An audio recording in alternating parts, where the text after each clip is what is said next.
If there is one common trait to be shared amongst all human beings, it is this. Everybody wants to be happy in life. I want to be happy, you want to be happy. We want that great job or a successful business. We want to be married to Mr. Six-Pack, six-figure salary, or Mrs. Oh, she's looking so fine today. We want to have amiable friends who stand by us, come rain or shine. We want to have great kids who follow all the rules we set down for them, which, of course, is never the case. We want to have enough money to pay for college tuitions for those kids, to give to charity, to order that luscious steak eating out over the weekend, or to upgrade our television sets even further. These are just a few examples of what would eventually encompass the modern definition of the good life.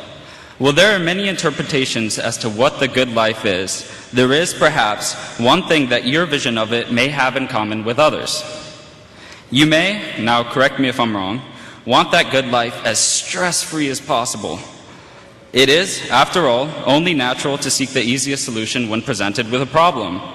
Life, however, has no easy solutions. At least, not for the majority of us. It isn't a simple addition problem, rather, it is a no-calculator Taylor polynomial with differential equations, definite integrals, and the final answer has to be carried out to 4 decimal places. That sounds awful, right? The moral of my bringing up such an equation in the first place deals with perspective, how we look at the equation, and by extension, how we look at life. I'm sure nobody in here wants to do that equation, and if you do, your mathematical drive is far superior to mine. The only difference between this equation and one you're given in school is that you can't just drop life when it gets harder like you can drop a calculus class. Well, I guess you can, but that is something to be discouraged and is beside the point. Your choice is whether to do the problem and pass or to sit there and fail. Sitting there is the easiest route, sure, but that won't lead to the fulfillment of your dreams. Because we all don't want to struggle in life, we may blindly consider that path to be the better one. Unfortunately, that is what is stopping us from achieving the good life that I discussed earlier, the life that we all individually strive for. The sheer thought of all that work, all that planning, overcoming hurdles, and fighting past resistance is daunting, and enough to make a lot of people give up before they even start. Don't be one of those people. Don't ever let anybody tell you that you can't do something, including yourself. When people can't do something themselves, they do everything in their power to convince you that you can't either. Sure, it's improbable that we are the class destined to solve the energy crisis, foster peace in Gaza, and bring balance to the force, but we can. The pragmatist may call it unrealistic, I call it hope. In a class as wonderfully diverse as ours, I want to reflect back on some high school experiences many of us have shared together to show you that even though we may face seemingly insurmountable challenges throughout our lives, we can make it. We all awoke to the same excitement at the news of a surprise snow day, many times hours before the official announcement was made. We all went through the same period of deep depression as we learned of the closing of the deli in all of its unhealthy, Bosco-filled glory. If we ever found the cold feeling of solitude and loneliness ensnaring us in its grasp, we could always rest easy knowing that we would have Facebook to ask us, "What's on your mind?" We all contributed money to worthy causes, from aiding the victims of the Haitian earthquake and the tsunami in Japan, to helping fund the various needs of our fellow classmates who have undergone hardship and suffering. We all walked the halls our very first day of high school with the feelings of intimidation and fear of the experiences that were to lie ahead.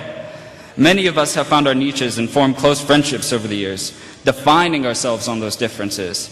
But you can see clearly that we are more alike than we think.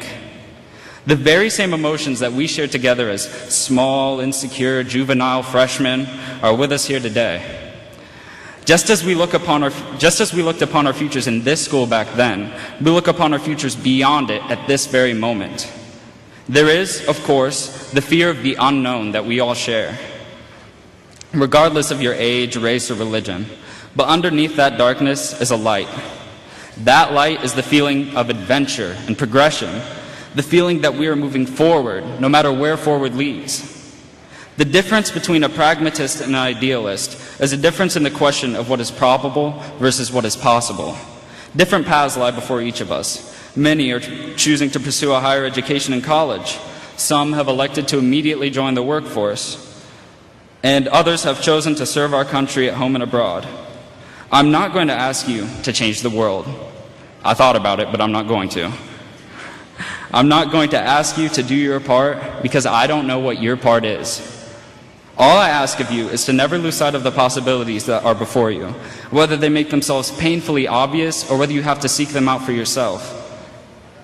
Wherever there's a possibility for failure, there's one for success and happiness. And that possibility is what makes life worthwhile.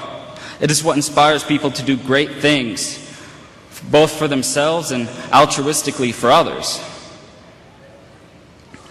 While anything may not truly be possible, I feel that is something we must all discover for ourselves.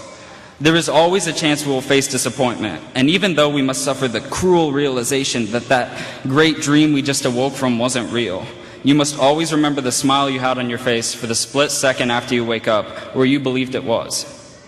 Before I conclude, I want to make sure all of you know this. These should not be the best 4 years of your life. That is a pain I do not wish upon any of my enemies. If ACT testing and thesis papers have been the best years of your life, then you've done something wrong.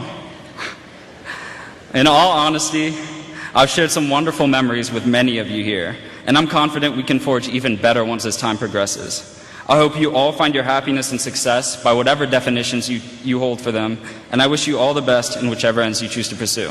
Thank you.